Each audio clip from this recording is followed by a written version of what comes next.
All right, dude. Round two. Round two. It's Bill Jones. I'm wearing a camo green underwear right now. They're the high and tighties. I was wondering why I couldn't see your underwear. It's 'cause Yeah, I camo. know. Yeah, because it blends in. Yeah, I do have pants on. Yeah, so that might also help. So, last time we talked about a whole bunch of different things. I'd like to start by talking about San Diego and Burger King. Fuck it. I don't know how they're correlated, but I guess we're about to find out. Yeah, San Diego. That's exactly what I was thinking when you walked in. I really hope we talk about San Diego and Burger King. Yeah, because I had transferred down to San Diego State, and I was looking for a job. I'm walking down El Cajon Boulevard, and this dude walks up to me and says, "Hey, man, you look hungry." And I'm like, "Well, let me buy let me buy a big a Whopper." I'm like, "Okay, cool." So I'm sitting there, I'm eating my Whopper with cheese, and the dude is a Marine Corps recruiter. And by the time I had finished my French fries, I had signed up for the Marine Corps. He's like, you could have a burger every week if you join the Marine Corps. Yeah, it's like, 3 hots in a cot. But the way it worked out was I through a program called PLC, which is a Platoon Leadership Corps, where I stayed in school. It's just like Reserve Officer Training Corps. Okay. And so, but in the summer, I had to go through regular Marine Corps boot camp, MCRD, and then Camp Pendleton. Now, I think I've told you before, my dad was an Army general. Mm-hmm. So I grew up in the military. So I knew how to do everything. I knew how to fold my bed. I knew how to square away. It was easy for me. Right. And so I was squad leader after the first week. Oh, damn. And, I was just... Joined fast, promoted fast. Yes. So, and so everything's going nice and everything's great until, the Marine Corps boot camp is 13 weeks. It was in the 11th week that the drill instructor, don't call them drill sergeants. Okay. Whatever you do, don't call them drill sergeants. The drill instructor comes walking in, calls everybody to their racks. You're standing at attention and everything, whether you're in your skivvies or whether you're fully dressed. Your camo skivvies. Yeah, we use. Yeah, so he starts going down on this diatribe about, integrity of the Marine Corps, honor of the Marine Corps, honesty of the Marine Corps, and as he's walking back and forth, it's just like a scene right out of a movie, Arlie Army, where everybody's like freaking out. But I know the guy next to me has been sneaking in Snicker bars. And I'm like, dude, you're screwed. You are so damn screwed. And so, he kind of gives an eyeball glance to me, and I'm holding back my snicker face, no pun. And he does, and then turns around and steps right in front of me and says, "By the way, Mr. Jones, your dad, the colonel, says hello." Oh, no. And my knees buckled and everything. So the last 2 weeks, I had every extra duty you can imagine. And I was like, "Dad, why?" It's like, "Well, you should have joined the Army." Oh, fuck. Oh, fuck. What a dad move there. Yeah. And You've been smuggling Snickers into your roommate's locker, trying to get this guy busted. Yeah, that's probably what Dad would do. Are you not allowed to have Snickers? Is that, I don't... You can only have a certain amount of things that they allow. Especially when you're training, they don't want you to have. It's called pogey bait, which is just things that are bad for you. So. Okay, that makes sense. Yeah. Like from a nutrition side. Yeah. So. Right. So this guy was smuggling Snickers. Yes, he was smuggling Snickers. So funny. What a strange thing. Yeah, it's like prison. Well, yeah. I'll trade you two stamps for a ramen dog. It was alcohol free. Well, that makes sense. Yeah, but what year was that, man? What year did you join the that Marines? was 1985, 6, 7. Okay. Yeah. So, we have the graduation. I go back to school, Dad was at the graduation, and at the graduation, my father says, "I got to go for a minute." And I'm like, okay, Mom was there, and I was talking to her, and when I walked back to my car, Dad had used a razor blade and cut off my dependent sticker off my car. So he's like, "You're no longer a dependent. You're on your own." And I'm like, dude, tough love, man. Yeah, well, you could have at least waited till That's funny. I like that he took a break from the ceremony. He's like, I'll be right back. I gotta go literally cut the cord real quick. Yes, he definitely cut the cord. Fly the coop, man. Figure it out. You dirty Marine. Yeah. That's too funny. And we, we all the way up, up till the time that he passed away, we would still feed her fish, and I'm like, right. Cannon fodder. The inner branch rivalry I think is absolutely hilarious because there's the underlying respect, but it's like that brotherly love where you express gratitude for each other by relentlessly shitting on each other. Well, absolutely. It's so neat that you get to do that with fucking strangers. Well, you wear the Marine hat, and then some guy comes in with his Air Force hat, and you guys just immediately start shitting on each other. We argue immediately. Immediately. We were in a bar in San Diego, and there were Air Force guys, there were Navy guys, there were Marine guys, very few Army guys, but we're all just hurling spears at each other. And every one of them was better than the other. Right? That's what I learned. One of them was, the Navy guy goes, well, the Marine Corps is the Department of the Navy, and we're the men's department. Oh, man. And so we were all arguing, and then these guys came in and they started jumping in. And what branch were you in? It's like, I wasn't in the military. Then all of us. I'm just here to argue. Yeah. What the fuck? Yeah, it was just like we were in parade formation. All of a sudden, we all stopped. Right. We all turned. And hang on, wait a second. You can't shit on us. Yeah, no. That's awesome, man. That's why I think it's interesting. Is because you fuck with each other, but you also are kind of bonded. Oh yeah, if I saw a Navy guy in a fight, I'm jumping in. Right. If I saw an Air Force, a Coast Guard, that's the special force that most people don't realize how much important things they do. I know I had to be pulled out of the water by them once, and it was my own fault, but that didn't record, did it? I like your glazing over this. Of all the things to glaze over, you're like, yeah, once I happened to be in the ocean, this is my own fault. It's a pilot. I don't know what happened, but we can glaze over that, but I'd like to, we shouldn't. Well, no, it's actually kind of funny because we were on TY temporary duty up in Adak, Alaska, and three of us, we just happened to see a whaleboat that was just on the shore, and was like, that'd be a good idea and fun to take it out in the water. And so we go out, and the weather patterns in Alaska will change in 30 seconds. Right. And then we're trying to paddle all the way back, and we keep going the other direction.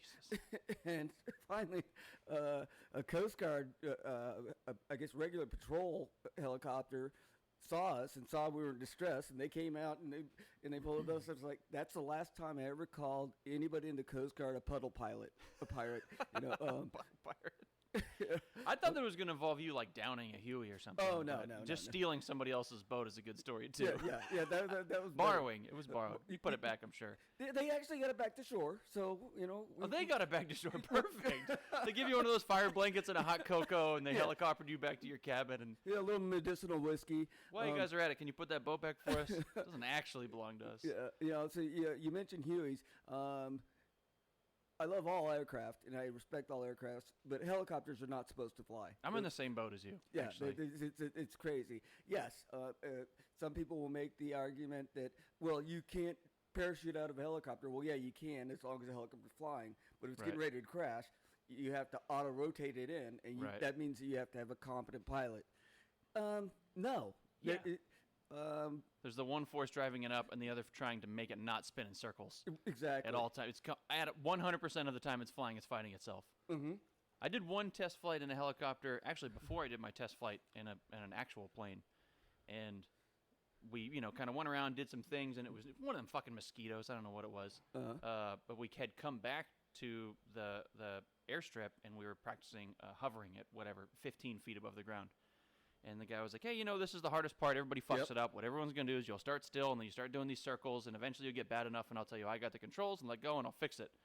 So I did one of those. Exactly that happened. It starts a little wobble, gets worse and worse and worse. He goes, I got the controls. I let go. He goes, okay, try it again. And I go, and I'm trying it again. You're doing both fucking pedals, and you got the stick, and you're holding this e-brake thing. Yeah, well, e-brake. It's called the collective, but... Yeah, that's what I said. The collective e-brake. It looks like a fucking e-brake in a car. Little hand thing. Yeah. But anyways, I'm doing all of those, and I fucking suck at it because I've been at it for 11 minutes or something. And as I'm doing that, like the engine sputters for half a second, or it's like a misfire. It's like everything was fine, it just went bang, and then was back to normal. And the guy's like, I got the controls, and he kind of like went and played around, was trying to figure it out, and all the gauges were good. He's like, I don't know if we hit a bird or if it was a misfire. He's like, I don't really know what happened. And I was already pretty terrified of the helicopter experience, but that I was like, I'm good. I'm good. You don't know what happened, and if something did happen, we just fucking spin in a circle and then light on fire? Yeah, and then they in the older helicopters they have what they call the Jesus nut, which was it's worse than the e-brake. Yeah, well, it was at the top of the rotors, and that actually held all the rotors in. Fuck that. Yeah, and there was a schnook crash at an air show because what they do is they clean out the engine parts with crushed walnut hulls. And I guess they didn't crush them enough. And so all of a sudden, the drivetrain just completely crashed out. And boom, rotors went off. Thing just dropped like a rock. Yeah. And so, okay. Yes, if you have your propellers intact, you can auto rotate. That's where what they do is they come in at a very, very steep angle to keep the rotors spinning. Right. And then very last second, they pull up, and then they just have a bumpy landing. Right. But if your rotors fall off, yeah, you're gone. You can lose a prop in your plane. Yeah. I don't know shit about jets, but I never flew jets. Yeah, that's a whole different can of worms. I saw, what was it called, a dead stick landing? I watched on YouTube a guy dead stick landing like an F-16 or something like that. Oh, yeah. And it's like, he goes from 10,000 feet to landing in something like 30 seconds, and that's his glide speed. I'm like, that's fucking bananas to me. Yeah. Because the 172 is like 1-to-1. You get a mile of travel for every 1,000 feet. Yeah. The F-18 is like, I guess, it's 1,000 to 10,000 or whatever, 1 to 10,000 or something. With the C-130, we got a large wingspan, and we got straight wings. So it's designed to be able to fly at low speeds. Right. Whereas you have to have a lot of airflow over an 18 or a 16 or a 15 because they have the smaller wings. Right. Plus we have the 4 engines. So you really have to have all of them to shut out before you have to do a dead stick landing on a plane that big. But then we've got huge flaps. And so we can slow our airspeed down. And then just nice, easy, as long as we got the right angle of attack coming down. And it's a great plane. What's like the minimum flight speed, or like the stall speed in one of those with like a full flap? Ooh, full flap, minimum stall speed. We do about 100 miles an hour. That's not like that's so slow for such a humongous aircraft. It depends on the condition, the airflow coming in, the wind speed coming in. Yeah, but approximately. Yeah. Man, that's crazy. If you've ever seen the Blue Angels and their C-130 Fat Albert. No, I've never seen that. Oh, really? Yeah, it's a C-130 blue one, and they'll come in at like almost it's like they're dropping out of the sky, and then boom. Mm-hmm. But then also they used to do what's called the JATO takeoff, jet assisted takeoff. Those are fucking rad. Yeah. So, sorry, go ahead. Finish that, and then I got one. No, I'm following your lead. All right, have it your way. So I think I was 10 or something when I learned of Jettos. Uh-huh. And we had it was a toy C-130, but it was like the wingspan was probably 2 feet, and the whole thing was, probably about that. And it had it was plastic propellers, and it had the fucking bay door out the back. You could load all your toys in it and shit. Yep. So found out about those, and then my older brother Tim, and then my older cousin Jesse, 4, 5, 6 years older than me, had this grandmaster plane of like, oh, you add JETOs to this prop plane so it can take off faster. Pretty cool shit. Yeah. Well, we have a plane, and we did research. If you blow on the propellers, they spin. Right. So the propellers work, obviously. It's fucking science. Did you put bottle rockets on that? So many of them. So many of them. It was all the bottle rockets we could get, and it was almost the entire upper wing full of bottle rockets. And then we spent, like, what I remember was half the day braiding all the fuses together and then connecting them into two that connected into one in the very back. And then we built a ramp because, it's not there's no one in the pilot seat because it's fucking plastic. We built this ramp, and it was like, okay, it's going to fucking go screaming. It's going to hit the ramp, and it's going to fucking go flying into the sky. How'd it work out? So we light the fuses, and, step one is do your fucking fuses work because the oldest one of us is 13, and we're idiots. But the fuses go off flawlessly. They burn at a consistent rate. They almost all light up at a pretty, like, we couldn't have done any better on that. And they start lighting off, and you fucking scream because bottle rockets scream. It's screaming. And the fucking thing starts inching forward, and it probably gets like 6 inches, maybe. And then they start bang, bang, bang, bang, bang, bang. They all start fucking blowing up. And then the thing lights on fire and then burn to the fucking ground. And it was like, I think that was the most disappointed I'd been at that point in my life because I was like, this is actually going to go over the trees, past the neighbor's yard. It's going through the clouds. It has to. Yeah. So you got your engineering degree from Lego. Lego, yeah. I mean, in order to make that work, what you need is only one ST's rocket, and you put it on the underbelly of it, and then, yes, you could have gone over the neighbor's house, and it would have, it would have... If it would have been mission accomplished, it would have been domestic terrorism. Because imagine just sitting there, and it's Benicio, a little white picket fence, you got your golden retriever, and this flaming, molten plastic airplane comes into your yard and then explodes 150 times. Well, the first thing is, you have to have your spatial relationship. So I'm sitting in my backyard drinking an iced tea, and I'm like, is that a real C-130 coming at me? Right. Is that at 100 feet or 10,000 feet? Yeah. It's like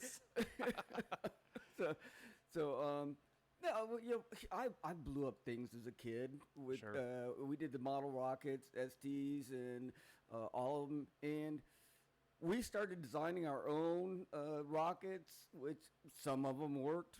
Yeah, some of them didn't. Some of them did not. Yes. I feel like it's most. Yeah. Trying to build rockets are so fucking crazy. Yeah.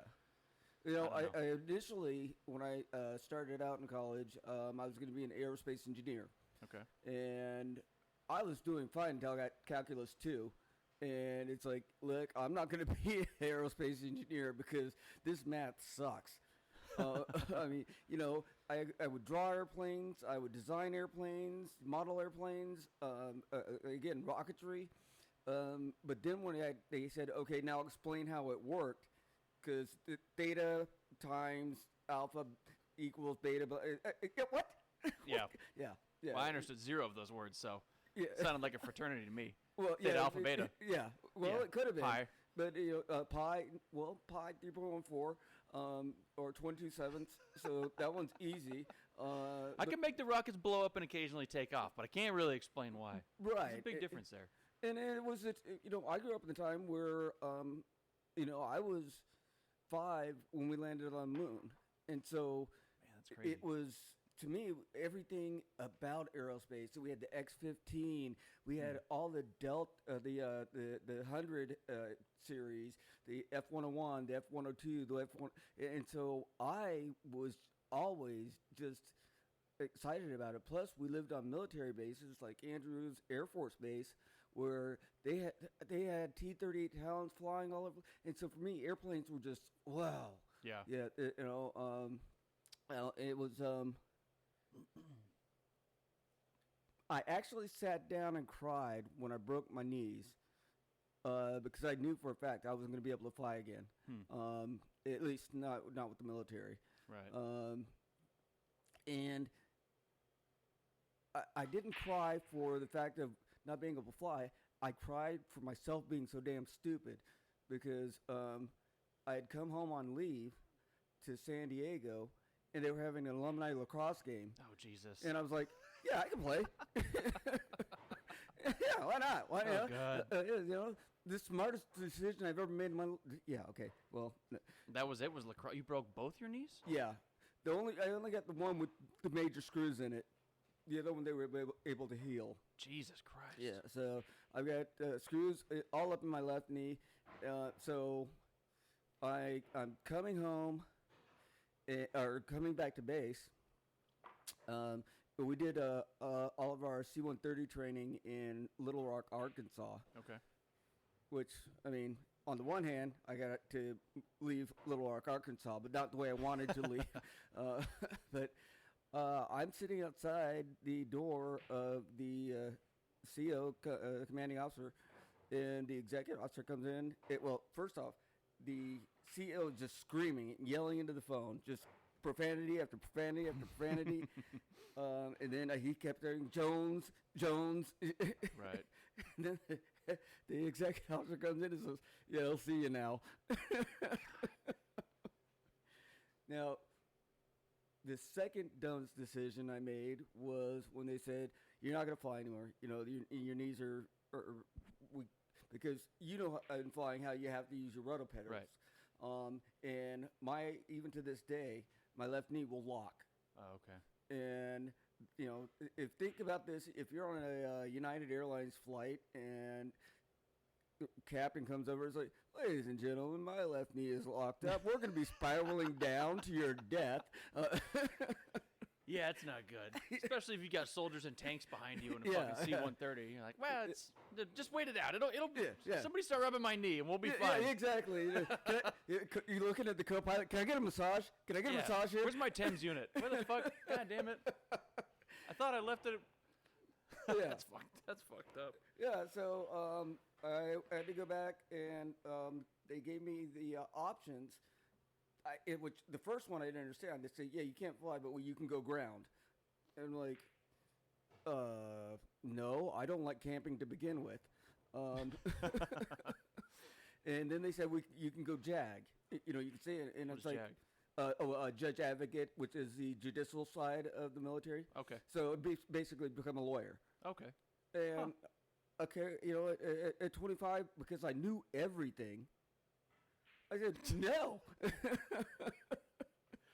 Oh, God. Yeah.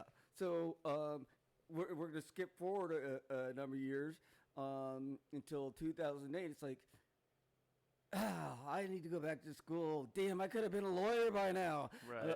And guess who paid for it this time? Not the government. Oh, man. Me. So, yeah. And I just look back on that 25-year-old dumbass. Right.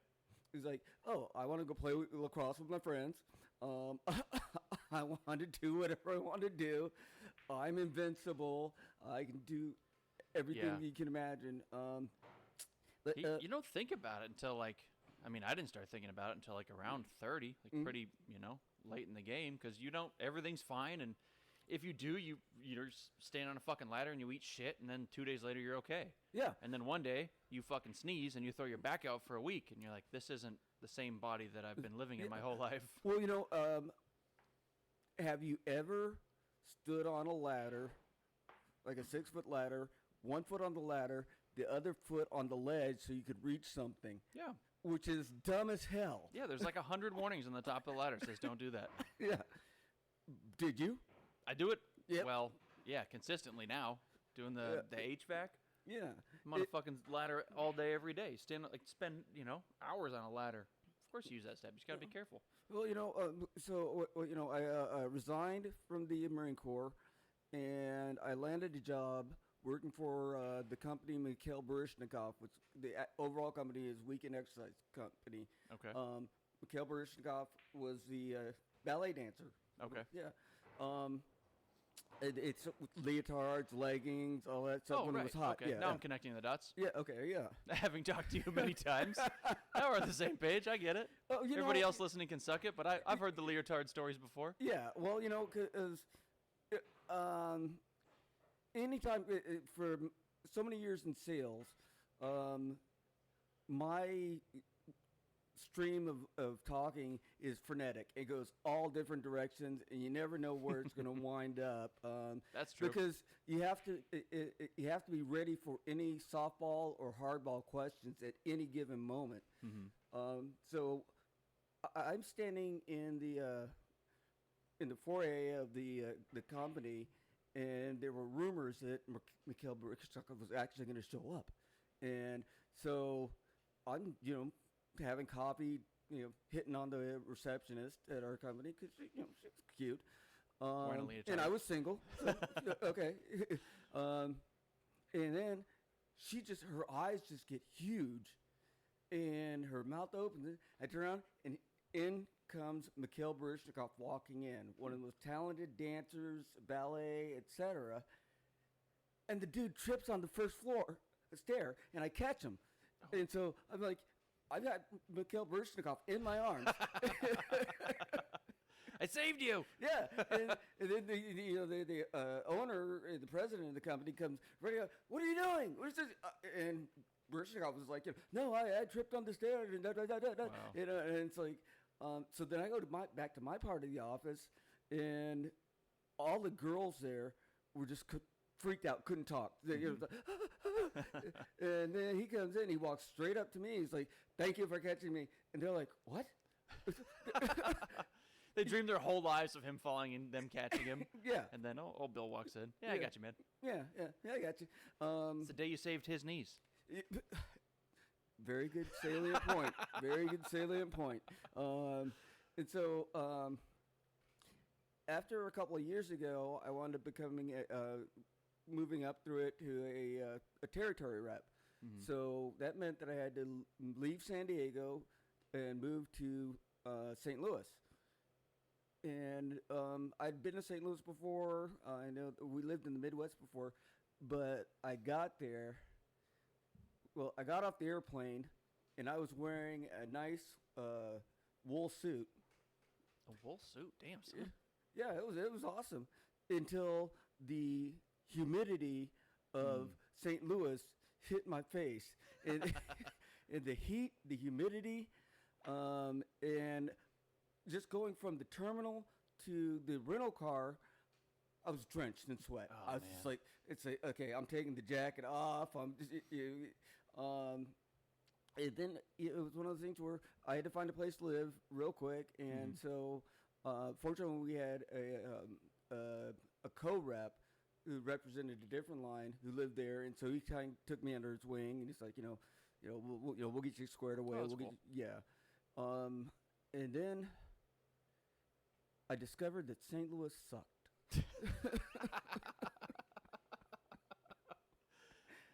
Okay. It just being from the West Coast is completely different from being from the East Coast. Okay. And St. Louis is a definitely East Coast town, east side of the United States. Right. The first thing people would ask you is like, well, which high school did you go to? I'm like, I went to high school in California. It's like, you from California? Yeah. And it was hard to establish friendships, relationships, but I was also on the road. The longest I was out on the road for was 45 days. Damn, it's a long time. Yeah, because I covered Missouri, Iowa, Nebraska, and Kansas. Those are large, flat states. This is before Sirius. This was before cell phones. Right. This is before. So at a certain point, all you got is AM radio. And jeez.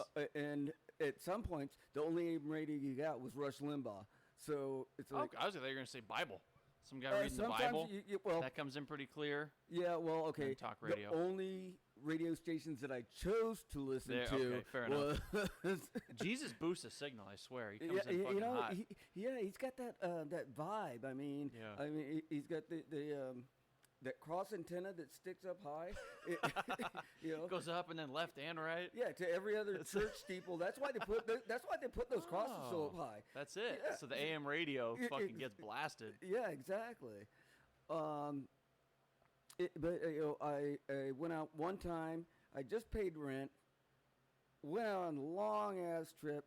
I got back, and I got the 3-day notice on my door because I hadn't paid rent yet because I had been on the road the entire time. That's fucked up. And like I said, this was before cell phones or anything. So once I got to a place where I called the landlord and said, "Look, dude, I've been on the road. I'm making money." He's like, "Okay," and he was a really good guy. That's cool. Yeah, but the road stories, being a road warrior is what we just call ourselves, were. There were interesting times. It was What were you driving? Dodge Caravan. Dodge Caravan? Yep. What year was that? It was a 1989 Dodge Caravan. Okay. Yeah.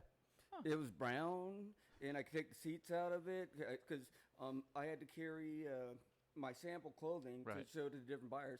And, it was, I wasn't dealing with just, hey, here's some clothes. I was dealing with, in the Midwest, Dillard's, which is about the same brand as Macy's. Mm-hmm. So I was actually going into these high-end stores, and so they were buying for all over the Midwest. So,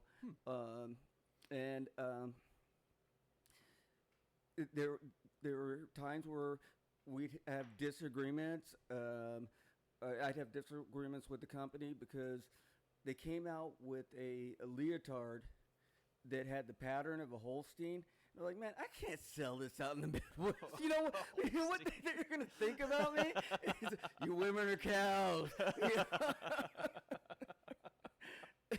That's awesome. Yeah, but with fashion, it's either on West Coast or East Coast, and they really forget about the Midwest. Right. So I looked at that when the samples came in, so with those samples, at the end of, we had 5 seasons. Obviously, winter, summer, fall, but then they also had the holiday season. So we had 5 seasons. And at the end of it, we had to pay for our own samples. That's kind of fucked up. It is. Well, yes and no, because we paid what was the absolute minimum for manufacturing them. And the markup on those things, a leotard that my sample would cost $5 would retail for $45. Oh, okay. Yeah, so it's gonna. I guess that's something. Yeah. So we would have sample sales. That makes sense. Yes. There you go. The very first year, I was barely breaking even, and it was almost Christmas time, and I had absolutely zero money. And when I say zero, I don't mean change. I mean zero. And I get this phone call from the guy who I just met a few months before, who cuts my hair, the barber, and he's just like, you said you got samples of, women's clothing. Do you think I can come over and take a look? Sure.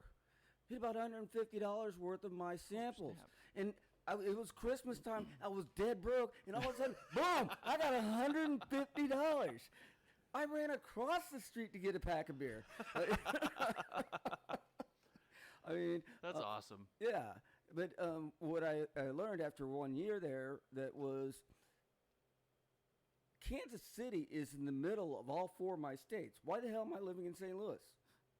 Oh, right. Yeah, because from the middle, I can go all the way back to St. Louis and back in the day. I can go up to Des Moines, Iowa back in the day. I can go up to Omaha, Nebraska back in the, and it's like, yeah, so I moved to Kansas City, and that's how I winding up in Kansas City. Yeah. And I was reading a newspaper article, and Dumb Bill came back out again. Kansas City has a lacrosse team. It's like, I should play. The screws in your knee were not a reminder? Well, in the knee brace and everything. Yeah, it was a reminder. I got a brace. I'm invincible. Yeah, so I joined the Kansas City lacrosse team, and I played with them for years. And the best thing was I wasn't lonely anymore. I actually was able to develop a circle of friends there. And so Kansas City became great, and I was having the greatest time until Weekend Exercise Company, Barishnikov, shut down their outside sales rep program, and I'm sitting there. It's like, I'm out of a job, and I'm in Kansas City. But I'm outside sales. What about me? Yeah. Yeah. So, but that's when I just a little one line job wanted or job offered in the Kansas City Star, and it was for this company called Inkjet. Okay. So I answered it, sent in my resume, and 2 days later, I get a phone call. It's like, well, why don't you come in for an interview? Nice. And I interviewed first with the sales manager, and he's like, well versed in that department. Yeah, yeah. I'm a Marine selling women's leotards. Yeah, I got this shit. Oh, I left out the part because after the Weekend Exercise Company shut down, former sales manager, she was now managing a line of bra and panties. Okay. And she's like, "Would you like to represent this?" And I'm like, "Sure, why not?" I needed a job. Sure. And I had to become a licensed bra fitter. You get a license for that? Yeah. Yeah. Well, certified, I guess, is a better Okay. word. Yeah. But and so I'd frame that. yeah. That's a carnival game. Yeah. Walk up, I'll tell you how big your tits are. That's okay. we would with the guys on the lacrosse team, we go out to bars and everything, and it's like, hey, we'll bet you a pitcher he can guess your bra size. Oh, that's awesome. Yes, it was. It's There like, you go. Abusing the power. And every single guy on the lacrosse team, when it came down to birthdays or anniversaries for a girl, hey, Bill, can you bring Right. your samples by? So Yeah. yeah, and that was a short-lived deal because when you're selling a bra and panty set and your commission is like $3 per, how many you have to sell just Yeah. in order to make a living. You got to clothe half the country every month. Yes. Now there are several scary things that happened. The first one, when my mom and my sister came up to visit me in Kansas City, and they're like, "Oh, you got samples here, fit me," and I'm like, "Oh, Yeah. There's a self-serve room over there. Yeah, it's like, That's a downside. Is now you look at your sister and you're like 34D. Fuck, why do I know that? Yeah. God damn it. Son of I Mom, did no. brain Another bleach, tub. brain bleach, please. And I had this one account in Columbia, Missouri, Jean Prang, and she was like 190 years old when I was there, and she's like insisting on every sample that we were of the new line. She's like, "Well, I want to try it on, fit me." I'm like, jeez. oh, and then it's like one season, I didn't call her because I was just like, and then she calls the headquarters and says, "Oh, he hasn't made an appointment with me." I get a call from the big boss. Oh, You need to God. go see Gene Prang. It's like, Got to go fit those pancakes again. yeah. It's just like, my family was brought up in the South, and when we got in trouble, Grandma would say, "Go cut me a switch." Oh, fuck. Yeah, that was Gene Prang. It's just Yeah. like, it's like Looking forward to her annual visit with you. yeah. Then that's where I, after that, I found the advertisement for Inkjet, and that's where I applied on, and that's where I met Pete Arnold, who was the one who was with me when we went down to Tyson Food in Right. Arkansas. Yes. For those who don't remember from season 1 of the Bill Jones Yeah, concept. the end of the first episode. Yes, that's the one who saw the KKK card Oh, on me. man. And again, let's emphasize, I'm black, so I'm actually going to try and, my new thing is to try and get pictures of people doing this so I can also do it on Instagram and show Oh people. yeah, that. Yeah, so I started with Tina. She's number 1. Oh, cool, And cool. then so I'll try and get a picture of us maybe together and we can throw it on there and Oh, yeah. people will see how ugly we are in real life. I post my picture on Facebook all the time. So Fair. yeah. You got a beard now too. You got a nice beard. Well, I'm used to not having a beard. But the overwhelming majority of reload us. people, the overwhelming majority of the people think that I should keep the beard. But trim it maybe. But I grew up in a military family where beards were not allowed, and Long time ago. Well, okay. Just because it's a long time ago doesn't mean it's not ingrained. That's true. You know. That's true. Yes. You let your girlfriend trim your beard? No, Uh, absolutely not. See, okay. Matt doesn't let his girlfriend trim his beard either. There you go. It's not that she wants to. I don't let her. It's just that I just take care of my own. Yeah. Well, I just let it grow because I don't have any experience doing this. So but anyhow, with Inkjet, the CEO was a Army Vietnam vet, lieutenant, and he ruled the company like everybody was still in the Army. So for me, it was easy, but at the same time, I had to work with people who had never had any military experience at all, and so he would get into these sales meetings, and he would just lay into people, just rip them apart. And I'd seen several of the sales reps leaving the place crying, and so once I made sales manager, I had my crew of 7, and what I'd do is I'd go in first thing in the morning, and when we were going to have our individual meetings, I'd always volunteer to be the first one. And I would go in there, and I would just wear him out because there was one time that I borrowed my friend's 3rd Armored Division BDU Army jacket. And 3rd Arm Division? 3rd Armored Division. Oh, okay. Yeah, I thought 3rd Arm. I was like, is this a dick Spearhead. joke? What's But it? I thought it was 3rd Arm. I thought it was like a Oh, dick no, joke. no, 3rd Armored Division. 3rd Armored. Tank, Okay. tankers. That makes way more sense. Yeah. And he saw that, and he just went into a tirade because he was with 273rd, which is, and we were just going back and forth, and it's like I wasn't even in the Army, but and so we're in there for over an hour and a half, and so when we finished with me, the next sales rep, Terry, comes in, and he's worn out. He's Right. too worn out to tear her down. Just keep doing it, Terry. You're great. Bye. Get up. Next. Next, yeah. It's like, I want to go home. Bill drained my batteries. Next. That's exactly what it was. That's awesome. Yeah, so I had a very loyal sales team because like he caught on at the 3rd quarter when I said, "Okay, it's time for reviews. I'm up." He goes, "No." No. We'll start with Terry. Yeah, we'll start with Terry. Well, actually, started with John, but and then I'm just sitting there because we had a glass. His office was surrounded in glass, so we could see in and out all the time. Okay. And so the entire time, I just kept my office phone chair. I'm staring right at him the entire time.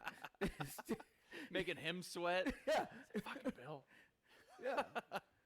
So then all of a sudden the company started losing ground because of new technology to what we were doing, and so I left, and I was visiting my brother in Fresno in the winter, Thanksgiving.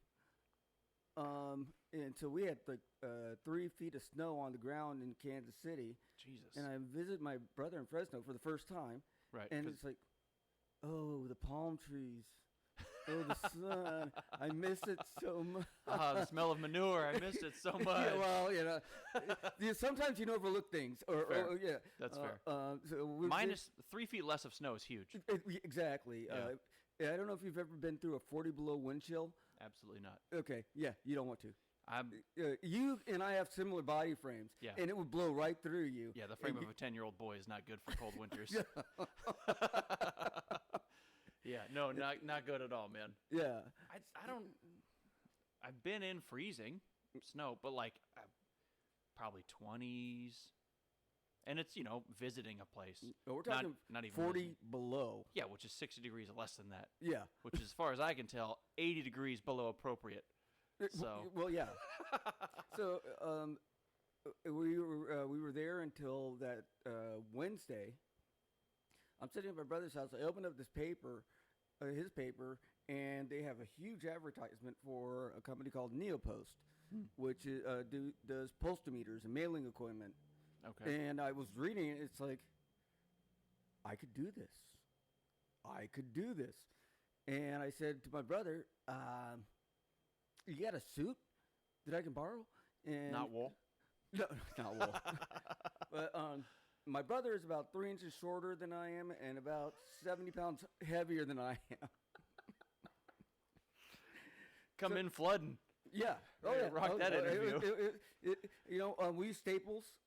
Oh, there you go. To tighten up the pants and everything, so they didn't That's fall funny. down while I was.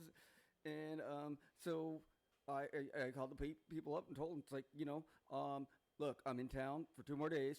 You gotta have an interview with me. You gotta hire me, and I'll move back from Kansas City, and and it blew them over. It's like, okay, well, come We weren't in. even hiring, but come on in. Yeah, and I explained to him my credentials and what I'd done. I gave him a scenario on how to sell a postometer, Right. and on and on and on. And they said, "Well, okay, you're hired." And Nice. I went home to my brother's house.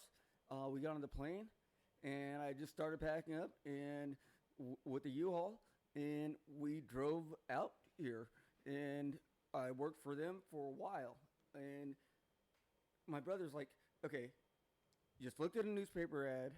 Right. You called them and said you wanted the job, and they had to hire you, and they hired you, and then you just pick up and move like that." It's like, I think that's one of the huge benefits of being in sales is like getting past that awkwardness. Like, Yeah. you know you're capable. You know that you can do this, and you're confident in that. And that's what you do. You just reach out. Hey, dude, I'm only in town for fucking 2 days. You need to sit down. You need to talk with me. yeah. And they go, on top of that, okay, sure. yeah, growing up in the military, because we moved every year. Right. And so it's like, well, aren't you tied to Kansas City? No, not at all. Gotta go. I'm in Kansas because I hated St. Louis. Yeah. So Yeah. It's like, to me, it was just a new duty station. Right. It's like you pick up, you move, and everything. And I worked for them for a number of years. Then I branched out on my own, where I was doing sales training for the Sacramento Employment Training Agency. okay. Where people who are looking for jobs, they would come in, and I had an hour and a half long seminar of this is how sales works. Knowing and involving the decision maker, understanding that they have the ability to pay for what you're trying to pitch to them. All kinds of concepts of features, advantages, benefits. So I was doing that for a great time, and it's like, it was awesome. And then I got divorced. And she took the job. You got to It keep the fucked couch. You got to keep the fucked dog. everything up. You kept the car, but she took the job. Yeah, Fucking 50%. yeah. I left her the dog.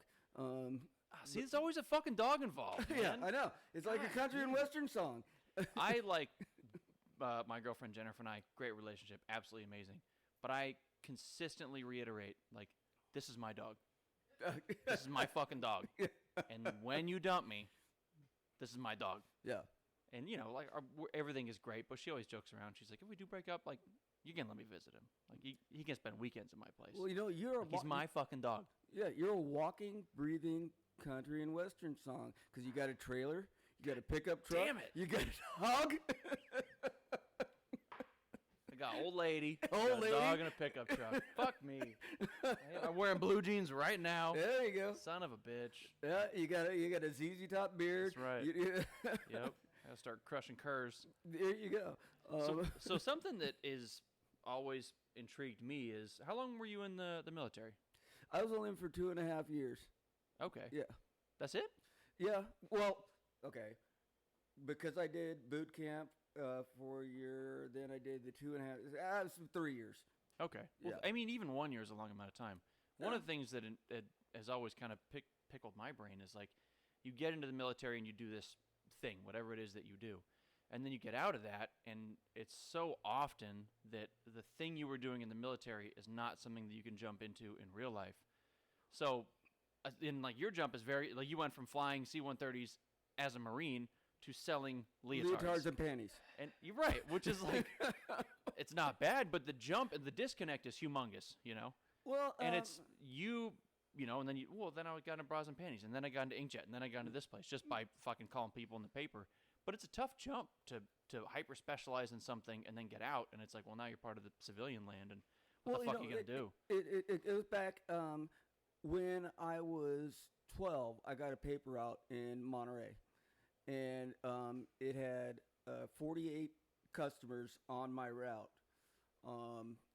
By the time I handed it over, I had 123. It was so big they had to split because going up to people, hey, would you like a subscription? Right. And so I was always good at sales, even though I did not realize I was good at sales. We had a candy drive in high school, and I sold more than the top.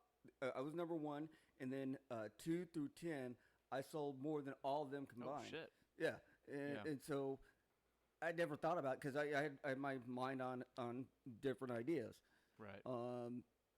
So when I came out of the Marine Corps, because one, I never rated on turbines, or jet engines, and then my knees were broken, and so it just wasn't going to happen. Right. Even today, I cannot pass an FAA medical because, again, like I talked about, my knees locking.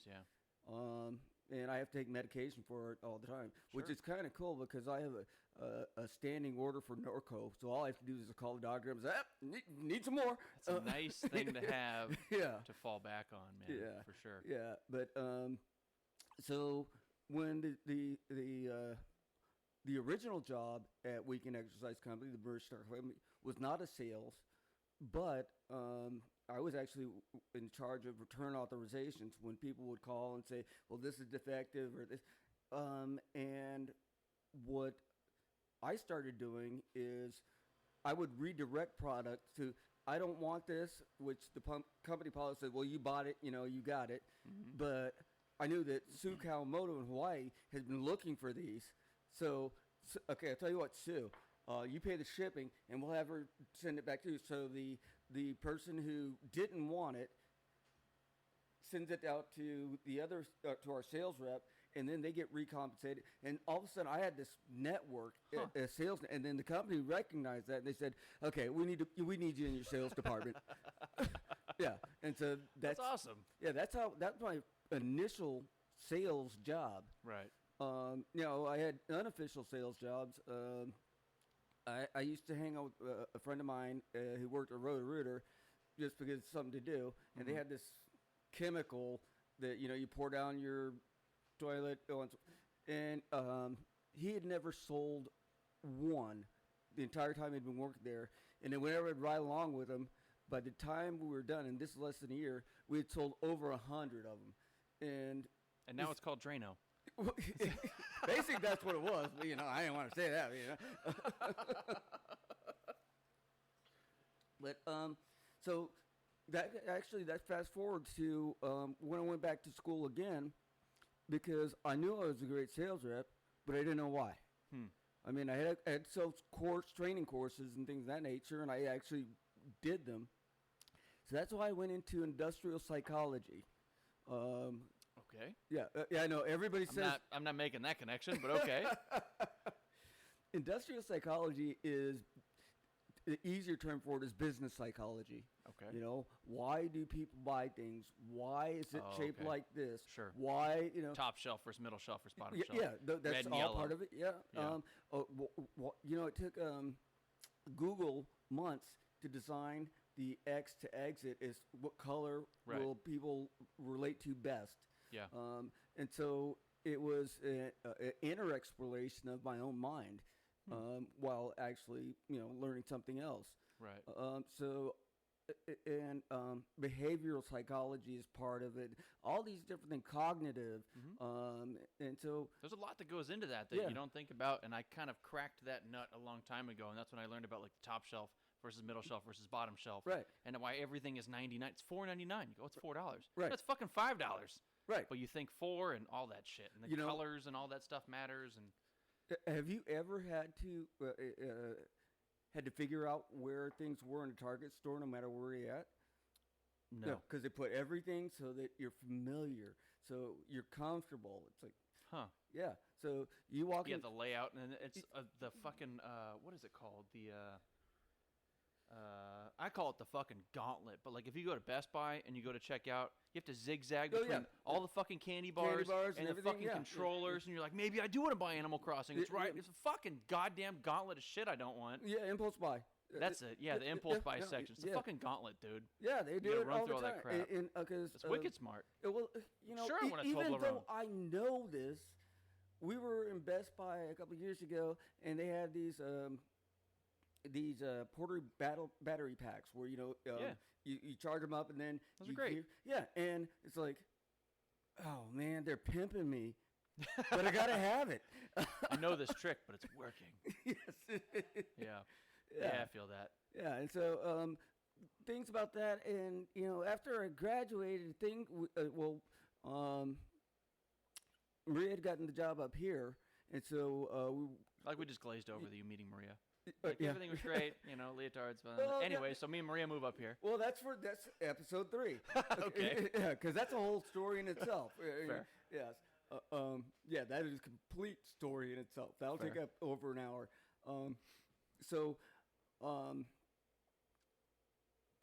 That's what I wanted to talk to you. Bottom of the We fifth. got time. What's it? We got time. Okay. Still Bottom- closed. Bottom of the fifth is the reason why we live in Benicia. Yeah, this is wonderful. Oh, you've heard it? Let's just say no. Okay. Well, Heard it from a friend. your listeners might not have Yeah. heard it. Yeah. There's a couple more now since last time. Yeah. I would ride with Maria up here, drop her off at work in Vallejo, and I would look around Vallejo for places to live. And I checked out all kinds of different apartments. Some were nice but overpriced. Mm-hmm. Some were scary. What year was this? We've been here, 7 years ago? Okay. Yeah. 2013? Yeah. So- I don't think you were here yet. No, that was No, before me. But it yeah. was after. I'm just trying to calculate, like, after the housing crash. Yeah. during the recovery. Yes. Yeah. Mm-hmm. Because you guys just missed. Vallejo was free, like Right. 2, 3, 4 years before you came here. It was Yeah. free. Yeah, it was well, fucking free, dude. Free. I lived there. I didn't want to live there. It was free. Yeah. Well, we went to. I looked at this one place, and apartment manager, she didn't have any front teeth. And then as I'm sitting there talking to her, the armed guard walks in and says, "Everything looks good right now." I'm like, "Yeah, okay, All clear, Capitan. yeah." I was like, "Yeah." Well, I didn't want to be rude, so I didn't blow her off. Right. And, she gave me the information, everything, and Throw it in the fireplace. yeah, it didn't hit the fireplace. It hit the garbage can before. And then they had. Well, I guess they still have this thing going on. I was like,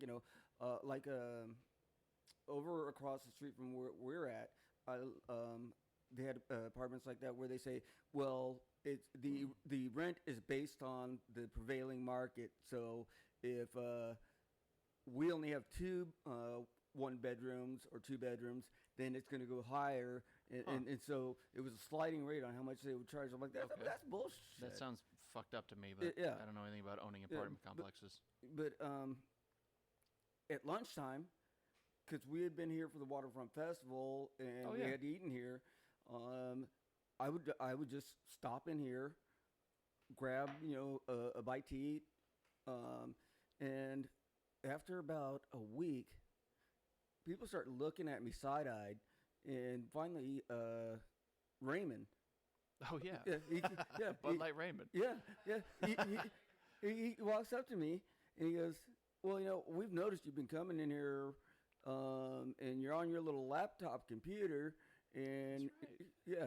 And he's like, "So what's going on?" It's like, "Oh, I'm looking for a place to live in Vallejo." And Raymond's like, "Well, hey, this guy over here is a realtor. This is Bruce. He knows everybody." Blah. Right. And all of a sudden, I get Part of the network. Yeah, Polly. Yeah. And they're like, well, why don't you look in Benicia? And it hadn't occurred to me. That's too It funny. had not occurred to me. Bruce came over and he gave me a couple of names of people to call, and Polly gave me some people to call, and so Don't call those people.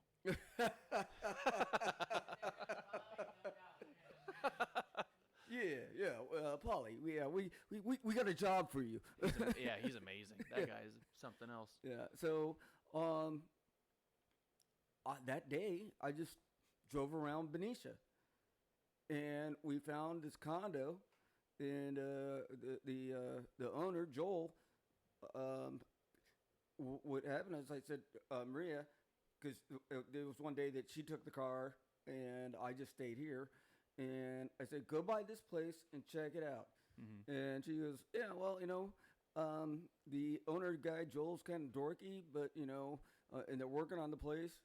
And then we asked what the price was. I was like, that's we're good. Yeah, let's do that. Done deal. Yeah. And so I walked into the place. The first time I had ever seen it was when we pulled our U-Haul up to it. Oh wow. Yeah. So, yeah. and he's been a great guy. You guys are still there, right? Yeah. Dude, 7 years is a long time. Yeah. He actually just yesterday offered to sell it to us. Nice. Yeah. But he in 7 years, I've seen him 4 times. That's perfect. Yeah. Yeah. He doesn't call. He doesn't bother. Right. When we need something done, we had a Flintstone era microwave. I mean, I have so much to say on that subject, but well, go ahead. Okay, it had a dial. Yeah. What the fuck? Yeah, the whole block, the lights dim. Jesus Christ. Bah! It takes 130 minutes to make your Hot Pockets. Yeah. And so I told him, because it started sparking. And I'm like, look, it's got to go. It's a fire danger. And so he says, well, who do you think I should bring in? It's like, I got it. And so we went to Best Buy. Put it on the card, 18-month free interest. We got today right off the rent. For a microwave? Yeah. A fucking amazing microwave is like $100. What do you guys pay? 75 cents a month? Dog. I mean, this one, it's brushed aluminum on the front. $150? The microwave, yeah. That's my fucking point. Yeah. Well, there's more to it. Okay. The old one was hardwired. What the fuck, dude? The fact that you called your landlord and said the microwave sucks and he answered the call? Yeah. 1, that's amazing. Yeah. 2, that he just said, who should I call? Amazing. They're fucking free. You go to the store, a new one is $80. Well, because I had to put in an outlet. Yeah, that's a whole different can of worms. Yeah, a hardwired microwave. I know how to do that. The guy was just praising fucking Odin. He's like, for the love of the stars, please burn my building down. Please, I want the insurance check. Please. No. Who the fuck hardwires a microwave? Well, it was 1970s. Come on, dude. Yeah, it's about 40 years too late to be hardwiring a microwave. I mean, I had to cut cobwebs out and silly. shit like. But so I put in a junction box, put in unit, did it all my own, and then we put the new one in, and we were still fairly new there, so he's just like, okay, do you mind if I come by and take a look at it? And he comes in, he goes, oh my God, this is going to increase the value of this place by by $85. Well, no, I think a lot more. Because I'm sure that he had a lot of people who walked in, saw the microwave, and walked out. Right. Well, you can't replace a microwave if it's hardwired unless you know what you're doing. But I'm sure he's had 7 or 10 tenants that walked in and were like, this microwave sucks dick, but I can't unplug it. Yeah, well. That's crazy to me. Well, I see. We bought 4 new appliances for our place. All Best Buy, no interest. My credit rating is way up there thanks to him, and we get to take it off the rent. So basically, That's awesome. he's like free reign, fix the place. Had we known he wanted to sell it to us, we might have done a little bit better a job. Well, it's gonna be mine forever. I don't know. That's funny. Yeah, and we stole our refrigerator. I literally stole it because Because Best Buy left the door unlocked? Well, they left their brain unlocked. Oh, Jesus. Because we have the stack washer and dryer. Oh, sure. Right. And so the first one that we bought from them, they sent it to us, and the company that transports it, they broke it. Okay. And it's like, well, send it back. And then it's like, so the next one we went, it's like, these are not the ones that fit, and this is not going to fit where it's at. Right. So send it back. And so finally, this is after almost a full month of back and forth, and I keep copious notes. I'm going to refill her. Okay. And so what I did was that I just complained as high up as I could. Finally, one of the managers came up, called us up and said, hey, come in and we'll get you squared away. So Marie and I go up there and we meet with the guy, and he's like, I'm going to fix this. I am going to fix this. And he's like, you know, you're going to, we're going to get you the washer and dryer you want. We're going to discount it. And then we're like, well, you know, we kind of need a refrigerator also. And he's like, okay, well, here's this and this. Bill's a good salesman, mind you. He Yeah. gives something for nothing and chicks for free, apparently, Yeah. in process. Yeah. Whoa! Oh, you had to throw the bras in there. I know. For nothing, get you a chick. Bill never pays for his women. Yeah, no. Let's not go there right Next. now. Yes. So what happened was we paid for the washer and dryer, and they threw the refrigerator in, but it was billed for both. It's like, well, you know, it's going to be his property, so we should take the whole thing off of our rent. Huh. Yeah, so we stole it. I don't know if stole's the right term. Didn't you take a law course? Yes, more I like- played several law courses. Stole the proper term? It's more like you put that on somebody else's plate. You're not the responsible party, I think, is the key word that needs to be said. But I don't know. In the law areas, you have to disclosure. So if we had told the landlord that, yes, we got the refrigerator for free, therefore we cannot take it off of the rent. But here's how I think about it. I spent almost a month on the phone. Right. So it's $50 an hour. Yeah, That's what you bill. Yeah, so I don't think that was exigent. I think he owes you money still, actually. Oh no. A month's worth of labor, $50 an hour. I don't know. What is that? A couple grand? See? Installing the microwave. Dishwasher, and so you know it's basically, even though we do not have title to it, we've basically owned the place for the last 7 years. That's a good way to run a place. Is wanting your tenants to improve it and buy newer shit, and then because you don't want to run a slum house. No, you want your tenants to stay. You guys have been there 7 years. Like I can count on that money. Yeah, for almost a decade. That's huge. He's never cost him a fridge or a fucking microwave every now and then. Yeah, well, he's merchant marine, so he's always out to sea, so he doesn't have to worry about nothing. What's the derogatory term for those guys? I was gonna call him a puddle pilot, but that's not right. That's the Coast Guard. How do we hate on those? And by we, I mean you. I'll get stabbed, but you can hate on. Well, in World War II, fish they smuggler? were in World War II they were shark bait because shark bait. We'll go with that. Yeah, because the Nazis kept shooting them down. But no, it's one of those things where we I don't think he the only time he's ever gotten his rent on the second is because there was a holiday. Right. So he never pay rent on a holiday. Yeah, but so he's been sitting back for 7 years. It's like. Yeah, that's huge. Yeah, to be able to count on that is awesome, man. Yeah, my mom has 2 rental properties, and if you can get someone, a decent person that stays for a long time, it's worth so much more than actually collecting the monthly rent. And every now and then, it seems like every 5 or 8 years, she gets someone that doesn't pay rent, and that's a 3 to 8 month process of not collecting rent and then fixing the building because they fucking destroyed it on their way out. And that really costs you 2 years worth of fucking rent. It's like, plus, if you have to chase them out, that's even worse. Right. Yeah, that's what I'm saying. Is you kick them out, and then it's California, so they can stay for so long without paying. Well, right now it is the very day that they announced the non-evictions. I send them a text message and say, "Look, we're paying rent. Don't worry. Right. And he's like, and I appreciate that. Thank you. Yeah. So far, my little workshop in the industrial park that I rent, I drop off the rent check at the gym by Taco Bell, which is closed. Right. But that's where her office is. So I put it in That's right around the corner from us. Yeah, that's where I put my rent check, and so I dropped my rent off on the day before the 1st or whatever it was, and it's closed. There's nobody in the building. 45 minutes later, I get a text. Thanks, I got your rent check. Now, Matt, I don't know if nobody else is paying. I'm fucking paying. Matt, I got a proposal for you. Uh-oh. Oh yeah, because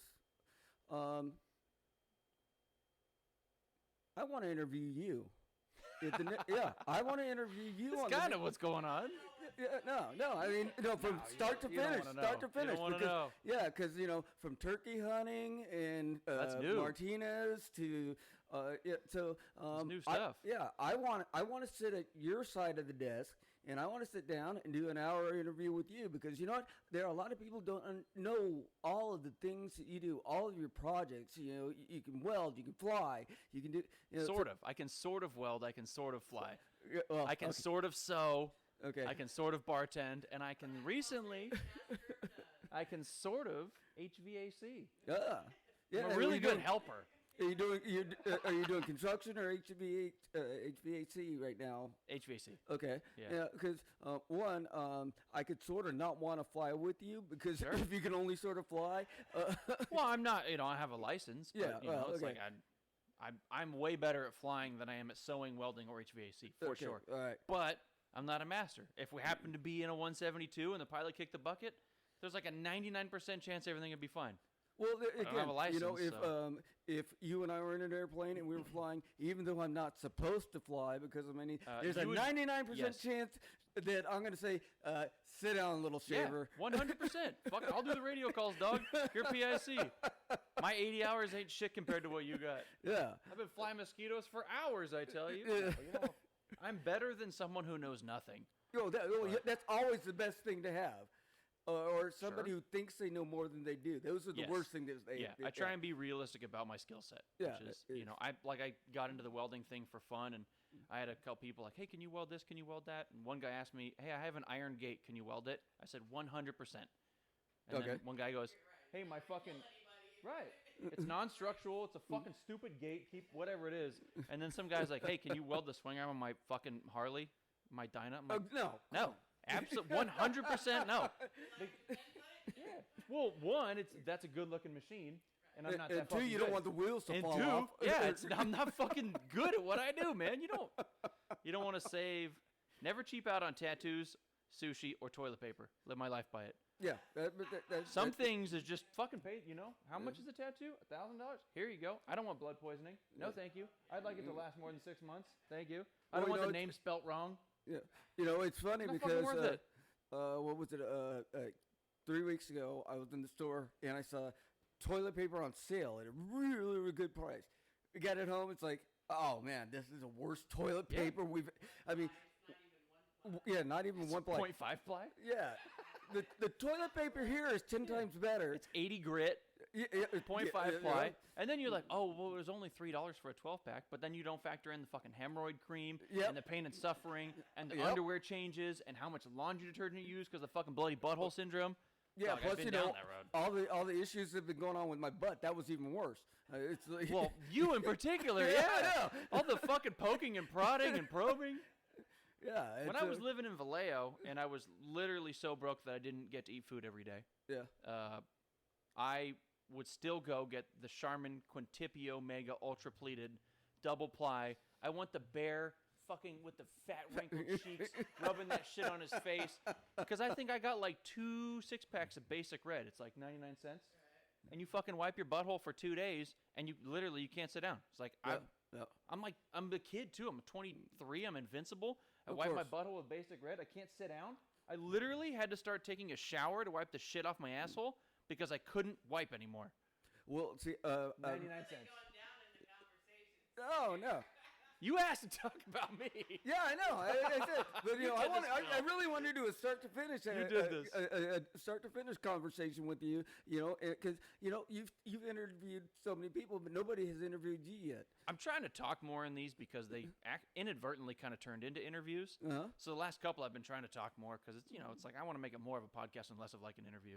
And Well, with me, there's I mean, again, you have 400 years worth of stories, and they're all great. So I don't mind. Talked for years. Yeah, there's a couple people I don't mind sitting down and just shutting the fuck up for an hour or whatever it is. Yeah, well, I had that life. I mean, I don't know how it happened.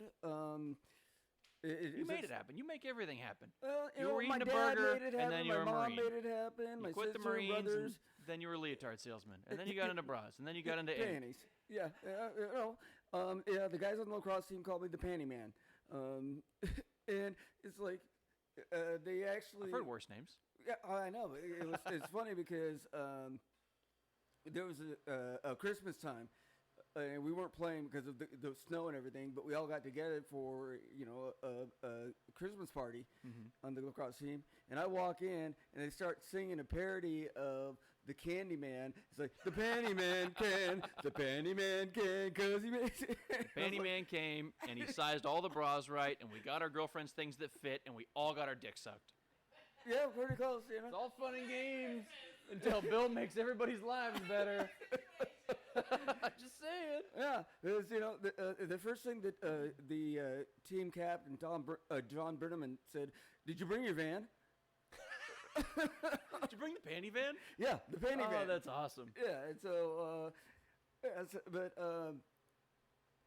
for me, there's been so many different places I've been, so many different things I've done. We didn't even talk about the fact that when I first went into Marine Corps boot camp, because I was born in San Juan, Puerto Rico, they stuck me in an all Spanish speaking platoon. Got one of them Puerto Ricans. Yeah, well, I don't speak Spanish. I know, that's the best part. You speak everything but. Yeah, and so the very first day there, it's like, look, I don't speak Spanish. It's like, okay, it says here you're born in Puerto Rico. It's like, yes, I was born in Puerto Rico, but I don't speak Spanish. Yeah. I That's speak German funny. though. Right. That is too funny, man. Yeah, and in high school, I was at the era when they brought in all the Vietnamese. They called them boat people, which is derogatory if you ask me. But there was in PE there was a Vietnamese kid, but did not speak any English, but he spoke German, and I spoke German. So the Vietnamese kid would speak to me in German. I would translate in German and tell it to the coach. That is really So, interesting. What a trip, dude. Yeah. So I mean, I just had my Nothing in his life makes any sense. Right. yeah. Well, It's just fucking mystery wrapped around a Rubik's Cube. yeah. That's hilarious. Well, you can yeah. actually put bacon around a Rubik's cube, and And then throw the Rubik's Cube away and then have bacon. there's always bacon. There's nothing wrong with bacon anywhere, any place, anytime. That's true. Except Yeah, for the Rubik's Cube. I hate Yeah, those things. well, yeah. But my buddy from high school, Mike Andrews. Now his sister went through some serious cancer, and he took care of her. And he would tell me, what's about to happen, what's going on. And another buddy from high school, he had cancer, and so he told me, some of the greatest things in this journey is that, remember, the doctor works for you. Don't let them push you around. You tell them what you want to know, and he gave me a list of questions, and he said, well, the doctor's going to blow you away. It's like, no. Where's the money coming from? Me to Right. you. And so don't be intimidated by that MD. You have to work aggressively for yourself. You are your own patient advocate. And so, but I guess the seminal point is this is Mike calls me once a week at least, and we're on the phone for an hour or two, and we just drop back to the years of sophomore. Hey, remember when we did this? Yeah. Wait a minute, how old are you guys? Yeah, and we reminisce about it's like, wow, how come we are not in jail? Because you didn't get caught. Well, that's the whole point. If you don't get caught, it never happens. It's not illegal if you don't get caught. Exactly. We were right. We were riding around. Well, don't incriminate. Well, Just throw yourself under the bus. no. This isn't copyrighted, right? Allegedly, by the way. This is a story. Yes. Allegedly. Okay. Well, we saw these two guys. Yeah, there you go. Yeah, we saw saw these two guys, Bill and... Yeah, we saw these guys, and they decided to jump in the trunk of a friend's car because we had entire car was filled, and then these two guys would pop the trunk up and scare people at red lights. Oh, and everything. Jesus. And so there were other two guys in the back seat and said, "Oh man, we want to do that." And so we switched out. So we're sitting in the passenger compartment, and they're doing it, and they do it right in front of a Monterey police cop. Oh, God. And we didn't get in trouble. Right. But the guy who owned the car, the police called his parents, and Oh, so you borrowed the car. what's that? You borrowed the car? Well, it was his car, but it was registered in his parents' name. Oh, Jesus. Yeah, and so Boys, that looked like a stolen car kidnapping situation. that's what they thought. They thought God they thought, damn. yeah, they thought that we were kidnapping the two in the back. So, You'd be Amber Alerted so fast now. yeah, we did. Yeah, so another guy, got one of the two guys who were originally in the back of the trunk. I'm trying to keep everything as anonymous as possible. Sure. Said person. The original guys who were in the trunk, but that were in actually the passenger when it all happened, decided we were going to be chivalrous and walk up to the driver guy's parents' house and explain to him, that we were all messing around. Mm-hmm. And the driver guy said, or the driver guy dad said, "Get the fuck out of my house!" I never want to see you again. Yeah, and it's like, Oh, man. and that was just one incident on one night. Right. So, yeah, I've had adventures. I've had Things done, stories had. Yeah, so I really haven't caught up with you about it, but the first podcast was you had just been tested for cancer, yes, and then it was cancer again. Mm. Well, different cancer. Another cancer? Yeah, okay. When we first talked about it, I had already beaten the colon cancer, Right. but I was still going through Prostate. not going through treatments anymore. But then You had literally just been tested, apparently they minutes had before. the day. Yeah, they Right. had right. And you showed up like a fucking psychopath, poked full of holes. Yeah, because they did the biopsies. If I'd have 12. known, dude, if I'd have known you had just done that, I wouldn't have fucking met you. No, I would no. Well, That's amazing. No, there was no way I was going to make it. I already promised you that I was going to be there. Then you got 12 holes poked in your insides. Yeah. Well, it's one of those things. I don't want to call this a Marine Corps thing. This was my dad thing. It's like when you lay your word down, you do it. And I wasn't in that much pain. And the most important thing is, it threw you off your game. You had no 100%. absolutely. I had no fucking clue. How long ago was that? I don't know. How long did it take me to get here? Yeah. What the fuck are you doing here, Bill? I know. What you got going on now? Okay, so the result of the prostate cancer was that I did have cancer in a very small spot, Mm-hmm. and they caught it very, very early. So Wednesday before last, You got violated again. I got violated. violated. Yeah, I got violated again. They put 12 gold radioactive seeds into my. Is it actual gold? Yeah. So they put radiation in gold. Yeah, it's ion. Iodine. Yeah, iodine radiation, where they irradiate the gold seeds Whoa. and then they put them in. Okay. I like seeds is a nice word for chunk. Well, It's fucking metal, yeah, and then they irradiated it, and then they inserted it inside of you. We're like, we'll call it a seed. They're seeds. They're tiny little. yeah. It doesn't fucking grow if you plant it in the dirt. You cannot water your insides and grow a gold tree. It's not a fucking seed. Yeah, well, Almond milk isn't fucking milk. Didn't come from a nipple. It's trickery. It's a chunk. Well, It's an irradiated chunk of chicory's precious different, metal. So they have a 50-day half-life. Okay. But because of the concept of half-life, you're always going. It's never going to go away because Right, just less. Divide 1 by 0.1, and you. It's like a mirror that goes on and on and on. They went in 3 different areas. One, the back, Okay. which we know, through the front, which Okay. and then they went straight up the middle. So What is the middle? The ain't quite? it's in between. Skin marks happen. Yeah. Ain't quite. Ain't quite your ass, ain't quite your balls? Yep. They just made a new hole for you? So went straight up, about the size of one of these is the needle. Why couldn't they go through one of the pre-existing holes? Okay, the first one has to go up for the sonogram. The other one has to go up. Oh, at for the same time. All 3. Oh. You, If they don't meet the middle, it gets fucked up and Yeah. they have to do it all over again. I thought they were like planting the seed. no. Whoa.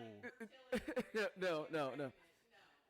You Holy realize smokes. you just lost half of your male people listening because It's only 70% now.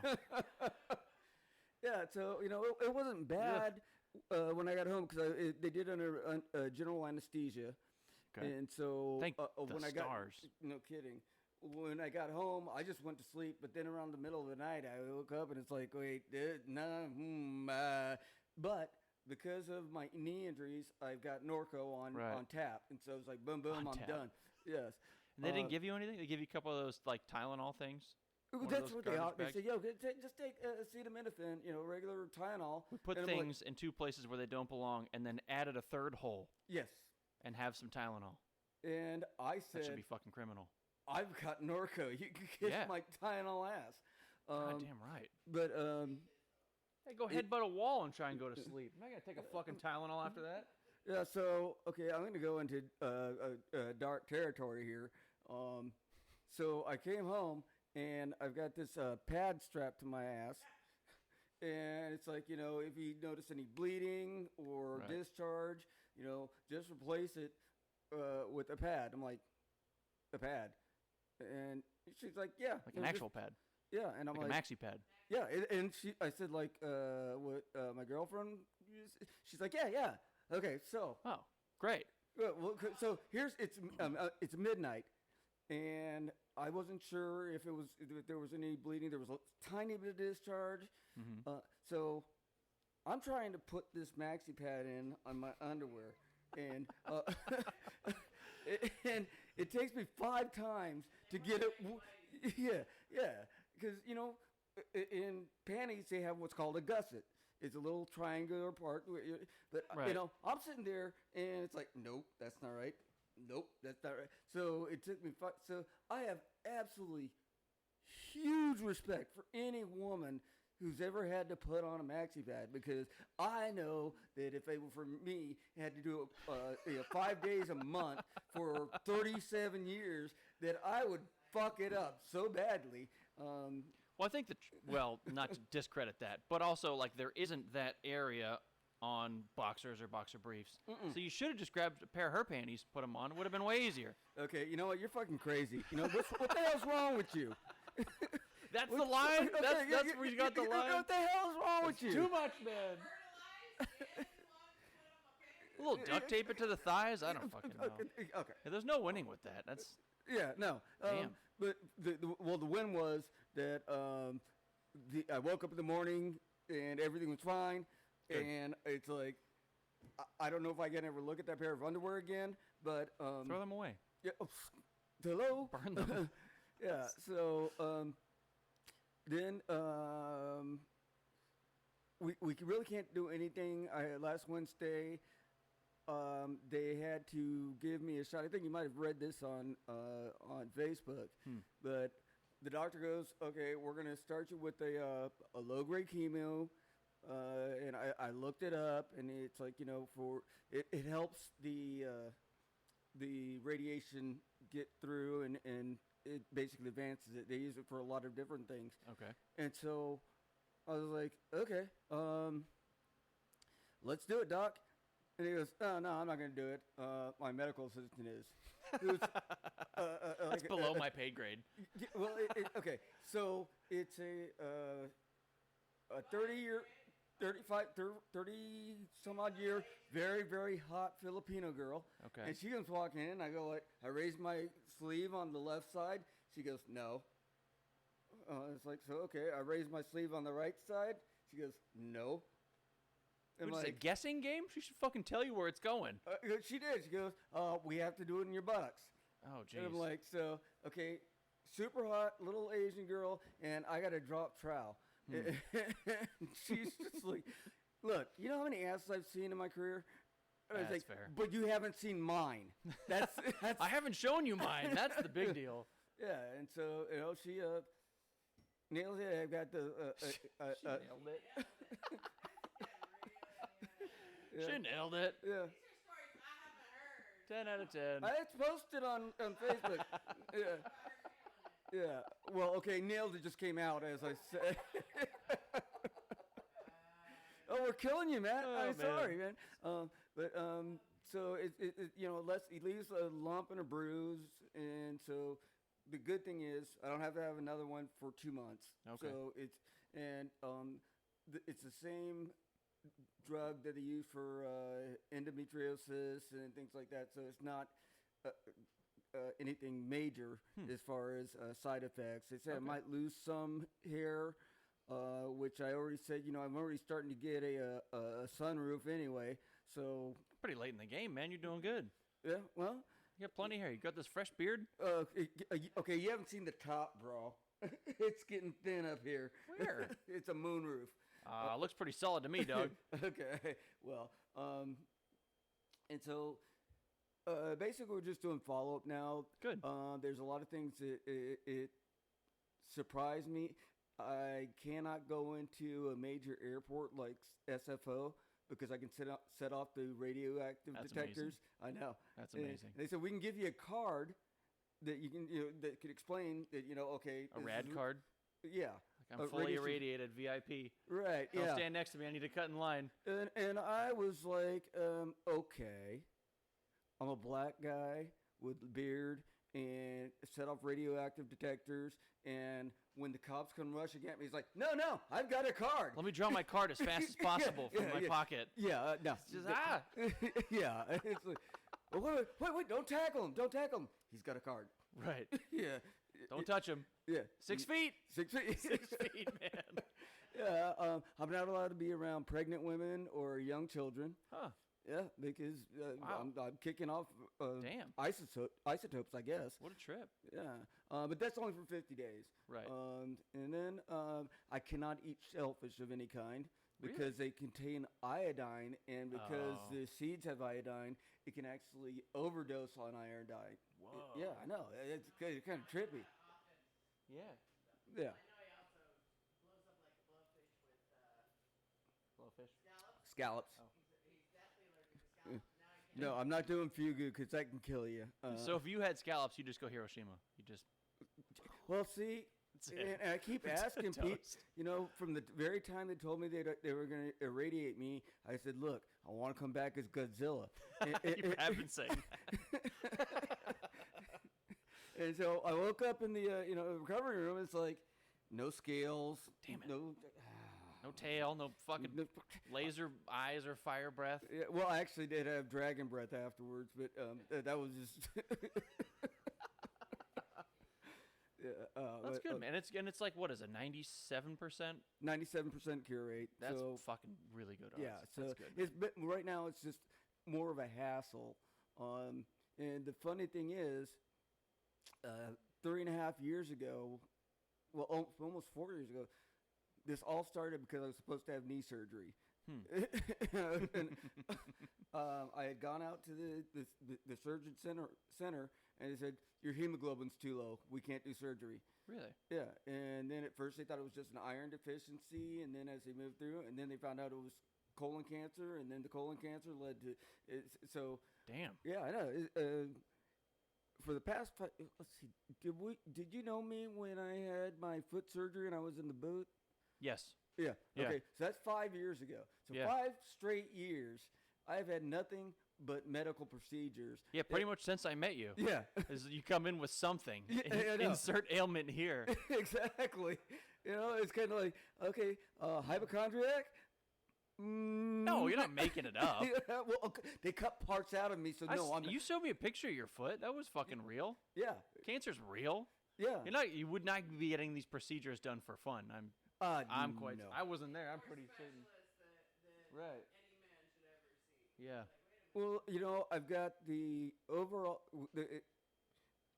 In my book, I that I'm still working on Mhm. is like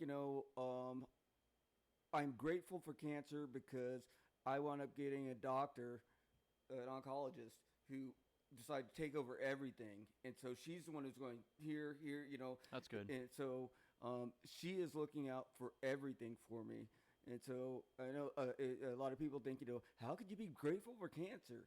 Well, one, it's saving my life because of all the different specialists who have Sure. noticed things that were under the radar. Wouldn't have been noticed, maybe. Right. Yeah. Yeah. Yeah. That's interesting. And then also, it gives me some stuff to write about, and Also that. and that gives me that outlet. So no, it's not comfortable, Right. but You get to do a genetic testing. oh yeah, I got to do that genetic testing. I forgot about that. What kind of genetic testing? Yeah, to see if I have the propensity for lung cancer. For all the other cancers. Yeah. Oh. Apparently, prostate cancer is very prominent in his family. After he told his mom's like, "Well, my Uncle Joe," and one of the relatives actually has a book of everybody who's been through Wow. prostate Yeah. cancer, and all the other ones. So his doctor's like, "Well, I think you should get a genetic test to see." So you want to find out everything else that you might be predisposed to? I'd like to Well, find out sort in of, like, advance. How many times do you have to get cancer before they just check you for all the fucking cancers? Like, I'd ask him, like, dude, I've got fucking cancer twice. Can you check my toenails? I might have toenail I have cancer. a I don't fucking podiatrist. know. I want eyelash to toenail screening. Yeah, well,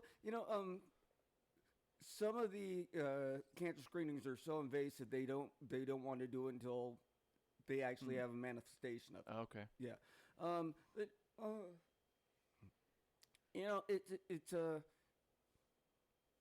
it's been a long ride, Sure. but if you follow anything of me on Facebook, you can see that. He's like 10 feet away talking to us. Fucking sit down and hang out. Yeah, Yeah. aim towards the mic. It'll be fine. I like you. He likes you. That's 100% of the audience. Have a fucking seat, dude. There's there's a chair for you. Okay, Yeah. just stand up, not sit in the chair. Yeah, that's fine. But I damn well please. I know you will. Okay. Well, I'll tell you. why we like I you. go on this long diatribe about what I'm getting ready to say. All right. I'll fill you in. Mine's over there. Make yourself useful. You know, Just use a gun. Rob So I told him he should gather all of the CTs and MRIs and everything and all the scans. I said, they probably have a picture of you from head to toe with all these different scans and make like a collage of like, this is Bill from the inside out. yeah. Well, I've been telling everybody I know, especially that are of about my age, that you know what? Don't wait. Get your colonoscopy. Get your scans done. Because the sooner you catch it, the better off you are. If I had not kind of flaked on my initial colonoscopy, I probably would have gotten out of it with even a little bit less of the bisection of my colon. Now, I do not have an ostomy bag, which it would have been. Just kill me right now. Just, overdose me on anesthesia. I don't care. But it's still very important for Right. and not just men, women.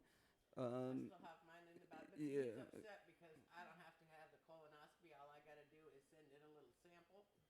Oh, okay. And I'm Yeah. like, A little "What are you easier. waiting for?" I'm like, I don't, for the right Well, you get to go in and then they like smash your tit for the breast cancer, Yeah. right? Like I haven't heard any fun stories about that. You know, It's not like you got it good because you're a chick.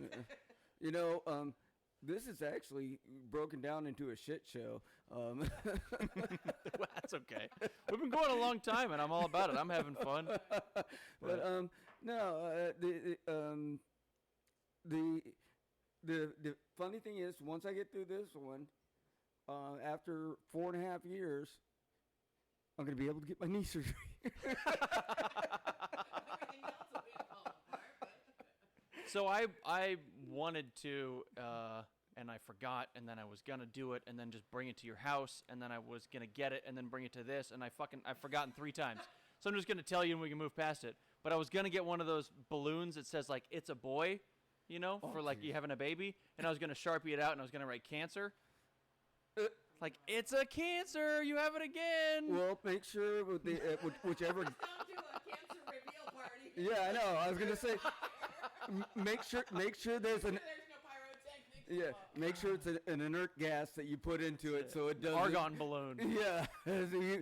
we don't need anybody to. Yeah. Oh yeah, that's fucking silly. We don't need any fires around here. I mean, Shenanigans. we're too close to fire areas anyway. So again, Matt, let's set a date for. I sit on this side and you sit on this side, and you get. A whole shitload of questions. Yeah, So yeah. you Well, but the. get the spotlight. I'm on all you. about it. So where were you? Yeah. I'm all for it, man. You We can do well, it. you were born here, right? Broken in your own. Yes. Yeah, and so you went to junior high, middle school, high school here. Yes, yes, and yes. Yeah, Yes, I went to all schools here. I did 3 years at. I guess no, I did 2 years at the high school, and then I went to continuation school Okay. for 1 year. Rocco, Yeah. that's what you get my ass out of. Bunch But of didn't fucking you losers. didn't you just go? Didn't you go on a fandango to Europe or someplace? I got a couple of those. Let's do a podcast, man. Let's do it. Yeah. Yeah. See, all right, see, That's ta-da! yeah. Well, just Germany, Yeah, sort of. yeah. I dipped my toes in the Czech Republic, and I immediately came back, like within an hour. Wie viel auf Deutsch können Sie sprechen? Ja, ich konnte ein bisschen Deutsch gesprochen, aber mein Deutsch ist nicht stark, Ja. weil ich Sehr gut. habe nur 2 Jahre in Schule für Deutsch gelernt. Ja. Und ich habe Auf- mehr auf, Deutsch auf auf Deutschland. Was? Auf Frankfurt? Auf Weil ich war in Deutschland. wie viel auf Ich war Deutschland? in Frankfurt, Hamburg, Berlin, Eisenach, Darmstadt. I don't know the word for circle, but I did like a big circle. Yeah, you know, it's funny when you started naming the names, you lost your accent. Oh yeah, It's- yeah, that's good old fashioned red, white, and blue. But yeah, I'm down for that, man. If you want to do old, you quiz Matt Sting, and but I'm glad you're okay from the cancer. I'm glad it's going well, and Oh yeah, you know, I'm digging the beard. I think your beard is the opposite of mine. You have some black in your beard, and I have some gray in my beard. I got some black So- in me to begin with. So Well, I don't have a lot to work with. I just shove it out the front of my face. I'm doing the best I can. How many years has that been? What? Your beard. What do you mean? How long have you been growing your beard? Oh, this is about as long as I keep it. It takes I don't know, a little more How than many- a year. How many years have This you is been 3 growing months. that? How Le- long does it take? How long does it take? Like a year and a half. yeah, I can't do that. It'll take me a lifetime. Cause see, I can't do the side. Fair. Yeah. My cheeks kind of don't grow that long, and then you start to learn. Well, what I try and tell everyone is like, if you want to grow a beard, go at least a full month. Don't shave once, Mm. and then kind of learn where, because once it gets past my cheeks, it fucking almost goes up to my goddamn eyeballs. Oh, wow. But it's like 7 hairs. It looks like I look homeless. So you train that down, and then where's your neckline and what grows long, and I don't know. But as soon as I stopped having jobs that would shit on my look or how I can grow my own hair out of my body, I started growing hair out of my own fucking body. Now I have long hair and a beard again. It's great. Yeah. Well, yeah, it's like I say, I've Yeah, gotten to the point absolutely. where I look like Link from the Mod Squad. You got plenty of fucking hair, man. You could lose some. That's why they keep putting you on I cancer would like treatments. to lose a lot of it. You need to share some of that with the rest of the world. Just twirling his hair into horns. Yeah, right now. That's a good look. Yeah. Well, was it the last time I said no, because it was I can't say it again. I can't repeat it again because she got mad at me when I said it. Well, let's not repeat it then. Okay, we She'll won't. punch you right in the mouth. She's That's right why there. Everybody said keep the beard. She's like, keep happy wife, happy life. Keep the beard. Which is funny to me because you're like, I don't really know. I'm not really a big fan. What do you guys think? Maria likes it. And for me, it's like, if you don't like it, fucking get rid of it. Yeah. But if you ask me, I love beards. I think you should have a beard. Well, one But friend. if you don't want a beard, cut that shit off. Well, Even though it looks good on you. One of my friends typed in Dana. It's like, what? Do what Maria says. Duh. You know, To a degree. I don't care either way, but I'm on the he's either fence. It's all or nothing. Yeah. So if he says I'm shaving, that means we're gonna be bald here Why? and we're gonna be bald there. So No. this is a Like, I- untested theory of mine, but every beard, any style, any shape, all beards look better when you have a completely bald head. All beards look better. Every beard. I cannot When you deny. have no reference on top, it's just beard. Yep. It looks fucking great. Yeah. Yeah. Cut Yeah. your mob squat off, dude. Keep the fucking facial hair. Well, you know, Or do you? It's not my face. Well, my barber. Someone's gotta look at it. So wait a minute. You're the one's got to deal with it. Yeah, but my barber's completely shut down. His You haven't learned to cut your own hair yet? What? You haven't learned to cut your own hair yet? Only if I want to make it look raggedy. Well, another person. You got to learn the hard way, dog. Fucking barber's been closed for half a year. I learned a little side shit and, number 3, and that's pretty much where my knowledge ended, but It's not like you can fuck it up when you have the little thing that says 3 inches. Yes, you definitely can, yeah. Yes, you and can. I have, but I Yes. started taking scissors to the head hair. It's like, what am I going to do? Make it worse? It looks like shit. Well, I know when I lived That's in what I do. You get it wet, a little snippy.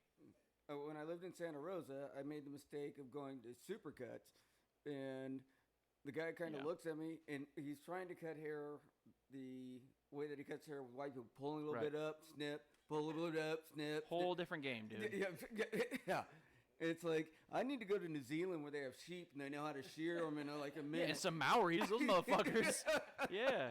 Some of my fucking favorite YouTube videos are like when you get a white guy that goes to a black barber for the first time and their brains explode. Yeah. They're just like, I'm fucking lined up. It's so clean. It's like, yeah, white people hair is easy. It's like pretty straight. It's like the skill set is much lower on that. Like, I don't know, pull it, snip it, pull it, snip next. Yeah. But Well, I went to a barber here in Benicia, and it was like 3 times what I was paying for at my regular barber. And I said, okay, just give me a high and tight. And he's like, what? was the guy downtown?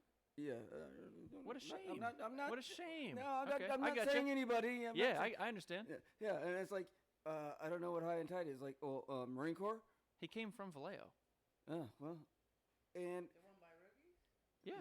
Okay, stop. I mean, they act like they're like badass because all the young kids and everything and all the memorabilia. And Right. It's supposed to be like an old school. Yeah, it is a cool little shop, but Cool hangout place. You would think. not qualified is not qualified. Not qualified. No, Yeah. no quality. Because, so finally I had to take the phone and say, okay, this is what high and tight looks like. Okay. Right. How many? And he's just like, I know what high and tight is. Yeah, I'm not a fucking barber. Come on, son. yeah. And it's like, Right. This is, yeah. And then it's so, not rocket science. High and tight. Yeah. Hello. and it still costs like $27. And I was Yeah. like, because my guy Paul in Vallejo, he'd been working there or cutting hair while Mare Island was still open. So he Okay. got Navy, he got Oh, yeah. Marines. Yeah. And I walked in, he uses a straight razor to trim the sides. And boom, he'd knock it out. The hot shaving cream. Nice. The, It works, dude. yeah, $10.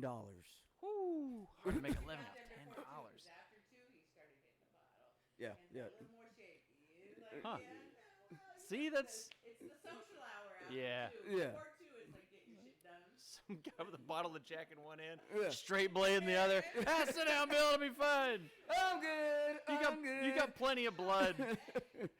Oh, yeah, man. but no. So well, we've gone around the world again. 'Cause Absolutely. We started on me wearing camo underwear, and That was how we started. yeah. Oh. But Well, I let's- think it'd be fun for me to sit down and interview you because I think there's for a it. lot of experiences.